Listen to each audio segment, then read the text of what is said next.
فرمایا وصلوا باللیل والناس نیام، جب لوگ سو رہے ہوں تم مصلی بچھا کے نماز پڑھنے لگ جاؤ۔ تمہارا رب کے ساتھ تعلق اس قدر مضبوط ہونا چاہیے کہ ایسے وقت میں کہ جب لوگ سو رہے ہوں تو تم سجدہ ریز ہو جاؤ، تاکہ ریاکاری کا امکان بھی مسترد ہو جائے۔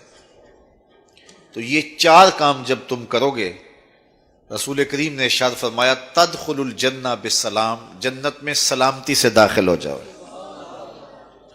راستے کے جو مراحل ہیں، جنت کے اندر پہنچنے کے جو مراحل ہیں، وہ بھی سلامتی سے طے ہو جائیں گے۔ قبر بھی، حشر بھی، میزان بھی، پلزرات بھی، سارے مراحل آسانی سے طے ہوتے چلے جائیں گے اگر تم یہ چار کام کر لو۔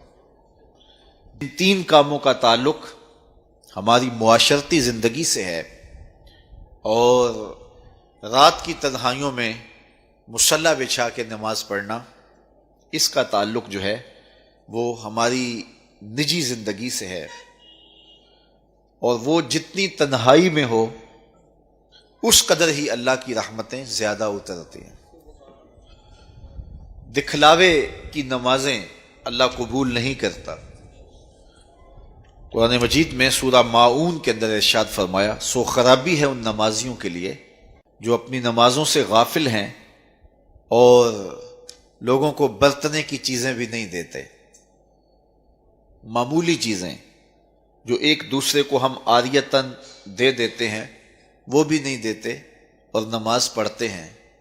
تو یہاں نماز کا ذکر موجود ہے، لیکن پہلے ہماری معاشرتی اصلاح ہونی چاہیے۔ ان تین چیزوں کا خاص طور پہ ذکر کیا گیا کہ تم سلام کو پھیلاؤ، تم صلہ رحمی کرو، اور تم لوگوں کو کھانا کھلاؤ، بھوکوں کی اور پیاسوں کی مدد کرو، تو تمہارا رب تمہارے اوپر راضی ہوگا۔ اور پھر رات کی تنہائی میں تم اللہ کے حضور مصلی بچھا کے نوافل ادا کرو۔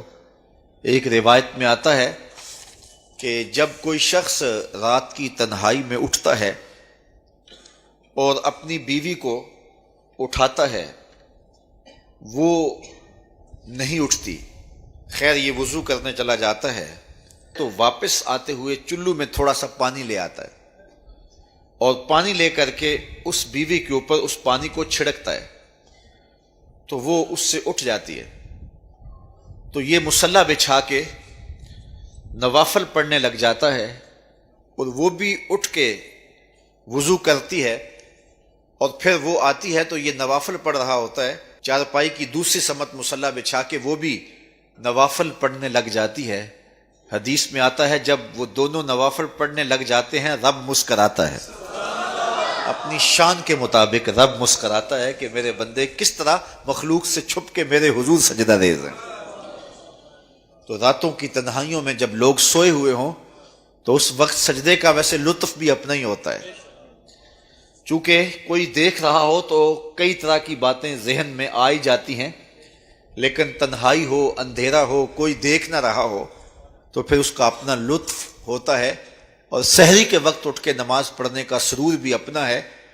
اور میں کہتا ہوں کہ وہ ملنے کی گھڑیاں ہوتی ہیں، انسان کو ان گھڑیوں کے اندر اللہ کی خاص رحمتیں نصیب ہوتی ہیں، اور جو سحری کے سجدوں کا مزاج رکھتا ہے اللہ تعالیٰ اس کے من کے اندر روشنیاں ڈال دیتا ہے۔ اقبال کہتا ہے رومی ہو، رازی ہو، عطار ہو کہ غزالی، کچھ ہاتھ نہیں آتا بے آہ سحر گاہی۔